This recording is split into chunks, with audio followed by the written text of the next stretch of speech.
HorrorBabble and Rumorg present Weird Tales Roulette. 14 consecutive days of weird fiction, chosen by you, the listener.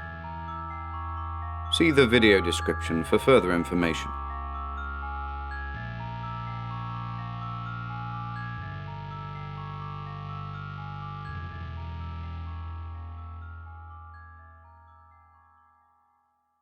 The Tree Men of Amboise by Donald Wandrei, which first appeared in Weird Tales in February 1932. The magazine described the tale as a startling story of Africa, strange monstrosities, and the weird power of the Whirling Flux. "So you're after big game," said the legless man. "What's your route?" "Generally speaking," I answered, "up the Congo to its headwaters, then inland, across the mountains of the moon to Uganda, and—" I paused in surprise. The legless man was glaring at me with a curious mixture of fear, hatred, and warning. The expression that fleeted across his face was so strange that I halted in the midst of my sentence. "Change your route," he abruptly broke in. "Don't cross the mountains of the moon if you want to come back." "Nonsense. I've hunted tigers in India, black panthers in Indochina, and rubies among the headhunters of Papua. I'm not afraid of anything that walks." "I am," said the legless man, and again that curious expression writhed across his features. "And you will be if you keep on. Look at me. Nothing but stumps left in my legs. That's all you'll have when you come back from the mountains, providing you return at all." I gingerly felt my leg, as if to reassure myself that it was still sound. I was ready enough to scoff, but you never can tell how much to believe in Africa. Why my boat had stopped in this filthy hellhole on the Gold Coast, I don't know. But here we were overnight, and I'd gone ashore to break the monotony of scalding days at sea. It wasn't much improvement, even after sunset. Fierce, steamy heat that made you boil with sweat. An unpleasant smell, half native, half decaying vegetation that every village seemed to have. And overhead, a huge red moon that was almost as hot as the sun. As usual, I wound up in the town's one general store, which meant saloon. Drink in the tropics doesn't make you any cooler, but it takes your mind off other things. Heaven knows it was a squalid enough hut, full of vermin. The only other white man in the place was the legless man. We had sized each other up instantly. It wasn't long before we were taking our drinks together, and gradually unloosening, until I had started to tell him the purpose of my trip, which was to collect museum specimens and look for traces of early man through Central Africa. That was what set him off. He had looked bothered ever since I mentioned my trip, but I picked up a lot of valuable information from chance acquaintances, and if there was some unexpected danger beyond the mountains of the moon, I wanted to know what it was. "You evidently think it isn't safe to follow my proposed route. Why? Tell me about it," I urged, and ordered another round. The eyes of the legless man were turned upon me with an intent, searching gaze. Whatever he found appeared to satisfy him. "Ever hear of the Angley Richards expedition?" he began. "Yes. They started out on pretty much the same route I'm following several years ago, didn't they? Angley died of malaria, and Richards disappeared after some terrible experience. Lost both his—" Abruptly, I halted. "Legs," finished my companion. "Your memory is good. I am Daniel Richards." The name came as a shock to me, though I had been half prepared for it. No one had yet learned the whole story of that ill-fated expedition. All interest and attention now, I settled back to listen. "Ours was really a dual expedition," he continued. "Angley, like yourself, was after all kinds of game for museums. I had government backing to chart the land formations and hunt for mineral deposits. A sort of geologist-prospector combined. We pooled resources for mutual protection. Most of the country we were going through was unexplored. Even today, there's no telling what may turn up in some out-of-the-way spot. They haven't begun to exhaust the mysteries of Africa. We made our way up the Congo all right, and a devilish trip it was. I've always hated jungles. Everything unhealthy seems to grow in them. Snakes that strike without warning. Flesh-eating plants and more poisonous insects and deadly vegetation than science yet knows about. Well, we got our last supplies at Kola, then struck out across the continent eastward. As we went farther in and higher up, we left the jungles behind and I felt better. We didn't make progress very fast. I had to map the country as we went, though there wasn't much in the way of rare animals for Angley to back. It must have been over 2 months from our start before we reached our real base at the foothills of the Mountains of the Moon. We had already entered one of the great unexplored tracts. We pitched camp and decided to split our party for a couple of weeks. Angley wanted to go after specimens along the plains. In the meantime, I wished to chart rock formations ahead. So we decided to split. In 2 weeks we would meet again at the camp. If either had not returned by the end of 4 weeks, the other would follow his trail to find out what was wrong. Early one morning, in accordance with our plan, I and my 6 Noguchi boys started off for the mountains. The last I saw of Angley was when he and his 6 boys were heading southward for better game country. We crossed the Mountains of the Moon in 3 days, but we were lucky in finding a pass, or it might have taken us much longer to detour. I noted one great igneous intrusion that looked good for diamonds, and several quartzite deposits that yielded gold, silver, and mercury. There's many a fortune back there in the heart of Africa for any man who thinks it's worth the risk. Beyond the Mountains of the Moon, I decided to keep on for a few days. The country was mostly grassland, with a twisted tree here and there and an occasional swamp. I saw a number of buzzards the first couple of days and one small herd of antelope. But game was surprisingly scarce, and we hadn't met a native since we broke camp. On our 6th day out, I didn't see a solitary living thing. Nothing but the tall grass and the everlasting sun. The Noguchi boys had become suddenly quiet. It's a bad sign when you don't hear them jabber. That afternoon, I sighted a low hill to the northeast and immediately struck off toward it. The Noguchi began to lag. "Keep going, you lazy devils," I swore. One of them spoke up in his dialect.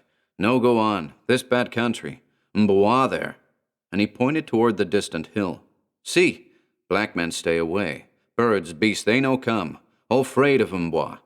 "Mboa? What's that?" He shrugged his shoulders. I cursed, swore, offered him bait, all but beat him.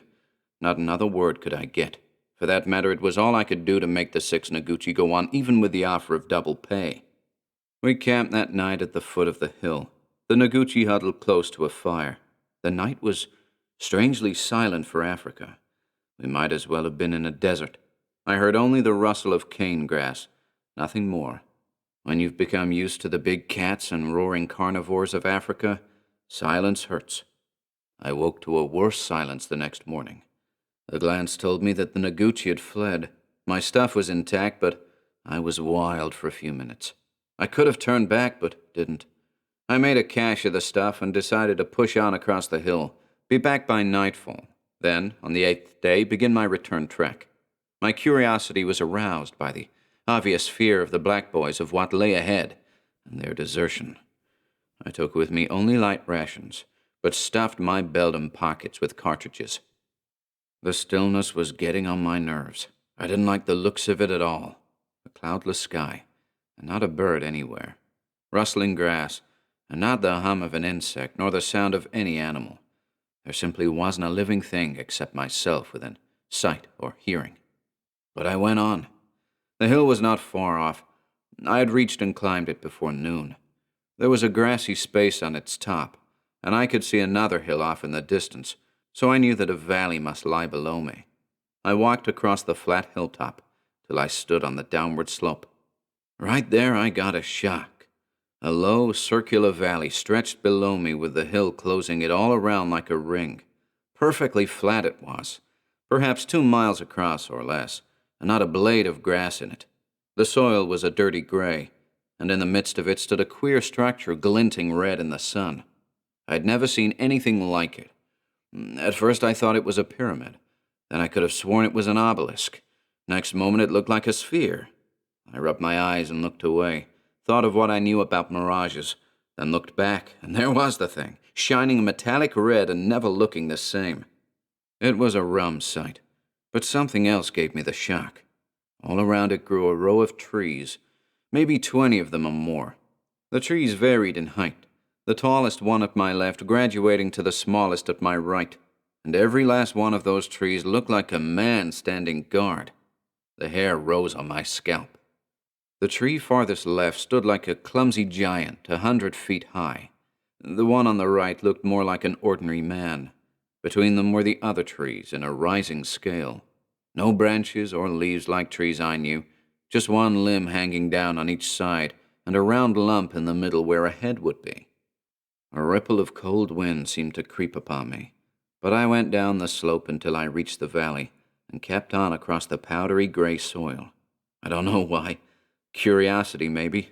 Or just the damn fool courage that won't let you be scared out of anything. If you once give in, you're gone. I stopped about 100 yards from the trees, where I had a good look at them. That was when I got panicky, for the smallest tree was looking back at me with the eyes of a living man. The arms hung limply down. The other trees grew bigger toward the end one, which hardly seemed human at all except for its huge limbs and 5 gnarled branches like fingers that trailed down from the end of each limb. And behind them was that strange reddish metal structure that shimmered dizzily, now like a pyramid, a cone, a ball. God knows what it was really like. I couldn't tell. I thought I saw writing on it, but it wasn't the writing of any language I'd ever known. The impulse to flee came upon me. Terror at some unknown evil gripped me. But somehow I went on, alert, wary. I didn't see him come. Maybe he was behind the trees or that wavering metallic structure. I don't know. But there he was, all of a sudden, not 50 yards away.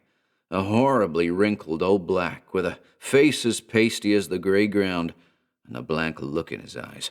What's more, he was coming straight at me. No mistake about it. "Halt!" I shouted, and raised my rifle. There wasn't a pause in his stride. In complete sheer terror, I let him have it, both barrels full in the chest.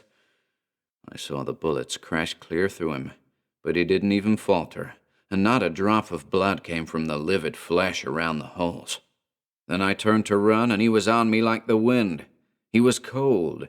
His eyes were dead like a corpse's, and I knew I was up against something beyond the most frightful dream.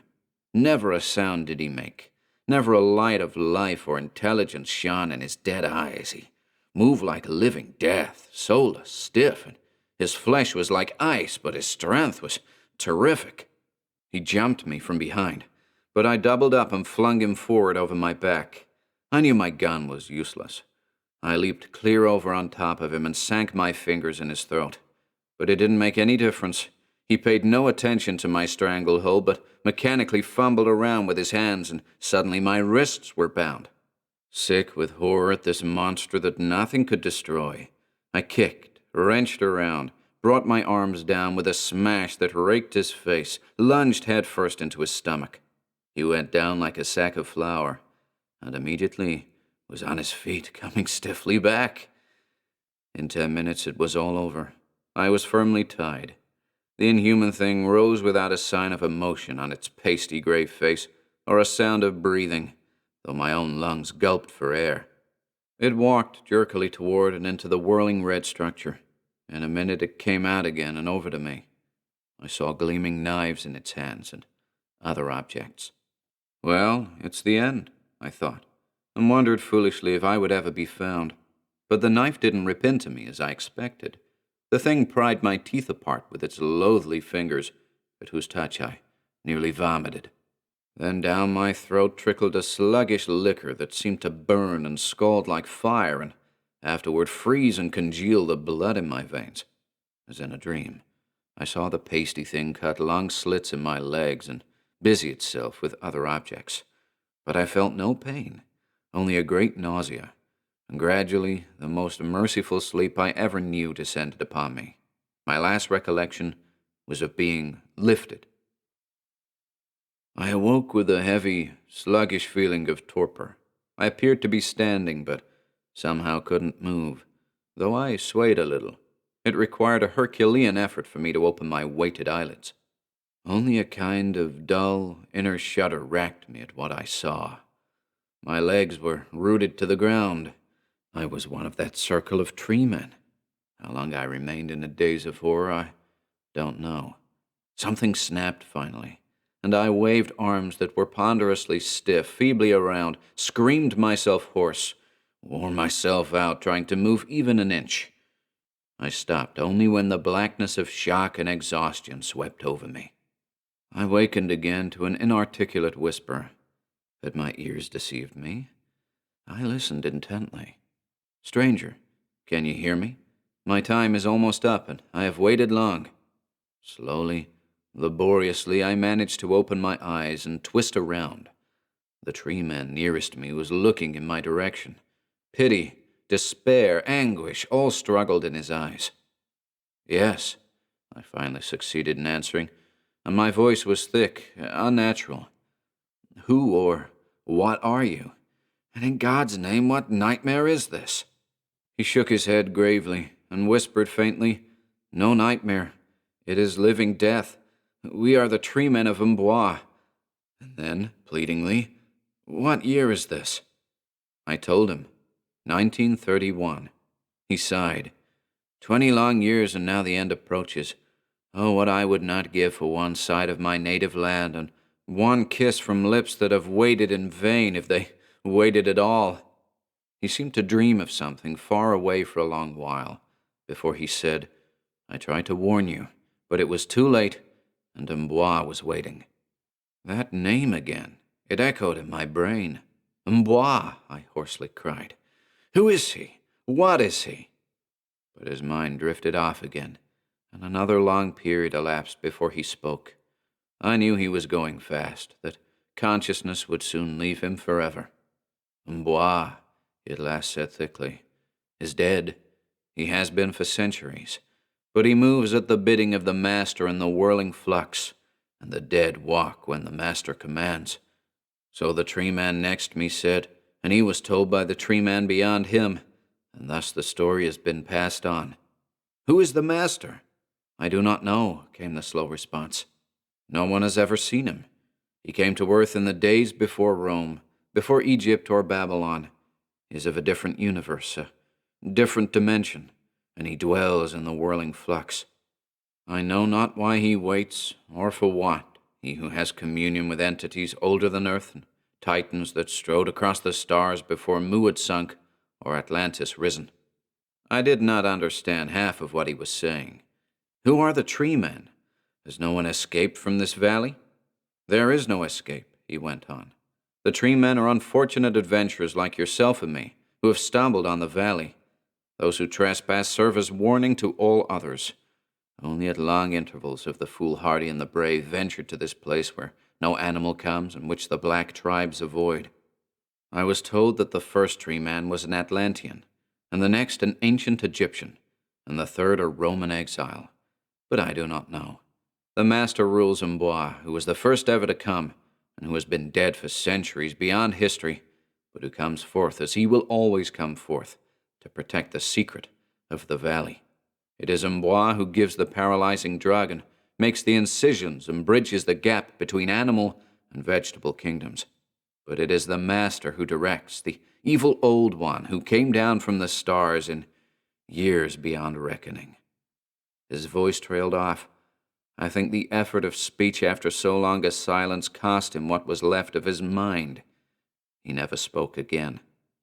No escape. The words burned in my memory. Then I thought of my agreement with Angley. I hoped he would come, yet hoped he would not, for neither he nor any other human being could combat an antagonist who was outside human laws or the known world. Was the story told by the tree man true, or partly the result of brooding? I had no means of telling. So the days passed, heavy, monotonous, only a dead gray expanse and a curving hill to look at, only the silent tree men for companions, and behind, that flux of unknown metal, acting by the laws of an unknown other dimension, and ever in my veins crept the sluggish flow, a flow that I knew would someday conquer me and drive out my awareness, even as the other tree men have become inanimate, insensate things. Nothing lived in the valley. No bird flew overhead. Always silence, and the dreary routine of thinking, remembering, plotting, in order to avoid madness. Complete inaction, hopeless inertia. And there was no escape. I lost track of the days. Would Angley come? Would Amboise capture him too? Where was Amboise? but from the time of my own capture I had not seen him again. Many an hour I wasted shouting myself hoarse at the tree man nearest me. He did not answer. He swayed dumbly, already on the way to that hideous transformation which would leave him only the travesty of human form. Unconsciously, I found myself hoping as the days piled up. I wanted desperately to hear a voice. It would mean death to Angley. Often I wore myself into a nervous exhaustion and stupor, writhing, squirming, struggling to free myself until sleep brought a short relief. And oh, the horror of years whose every day would be the same until madness or mindless oblivion descended. My thoughts became chaotic. I think I must have gone out of my head for long periods. The sight of what I was, the knowledge of what I was to become, lay like a monstrous worm gnawing inside me. One day I had a delirium. I thought that Angley, faithful Angley, had come to save me. I wept with happiness, watched him with pathetic relief. And then fright paralyzed me. This was no dream. Angley stood as I had stood, not more than 100 yards off, his face a mask of loathing and horror. "Angley," I shrieked. "It's Richards. Watch out for the black and bois. He can't be killed. Run, for God's sake. Run for your life." I saw a horrified look whiten his face. My warning came too late. The dead monster en bois was stiffly pacing toward him. Even as Angley raised his rifle and sent both barrels crashing into the hideous thing, where gaping new holes appeared. But en bois went on without pause. I saw Angley's hand swoop to his side, and as the marching horror approached him, a blade flashed high in his arm, and with a terrific side sweep he decapitated en bois. Almost in the same moment, Angley had raced over to me, and again the heavy machete flashed high and sank clear through my limbs. He caught me as I fell.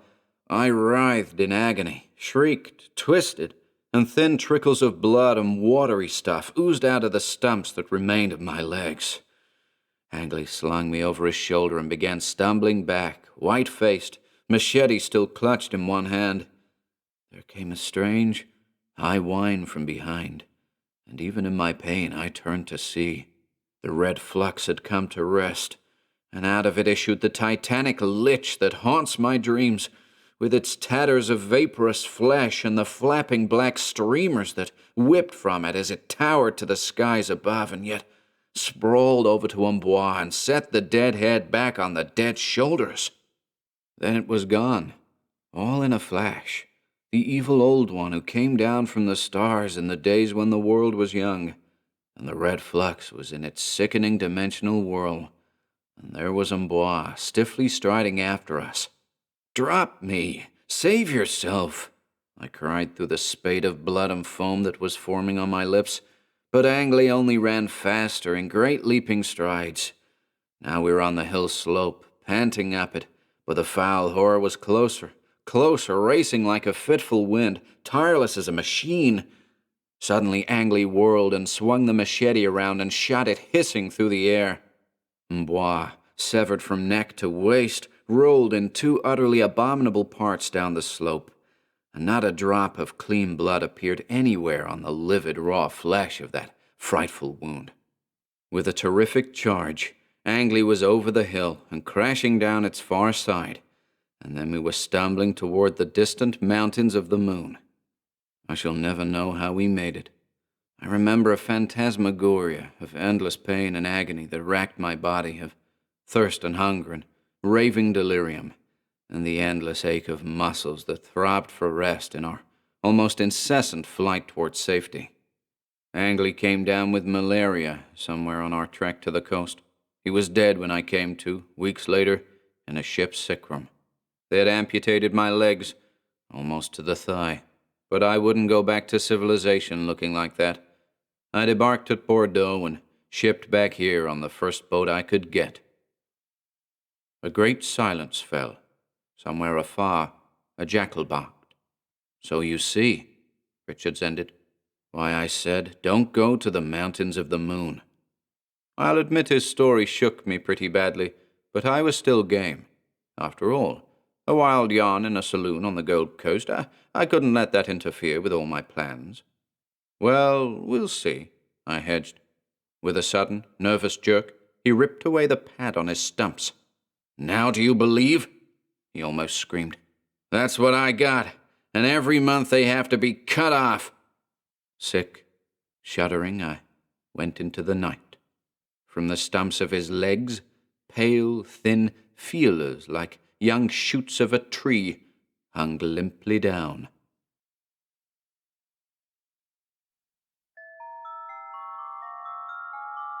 Thank you for participating in the Weird Tales Roulette. For more information about HorrorBabble, including ways in which you can support our work, see the video description below. Until next time.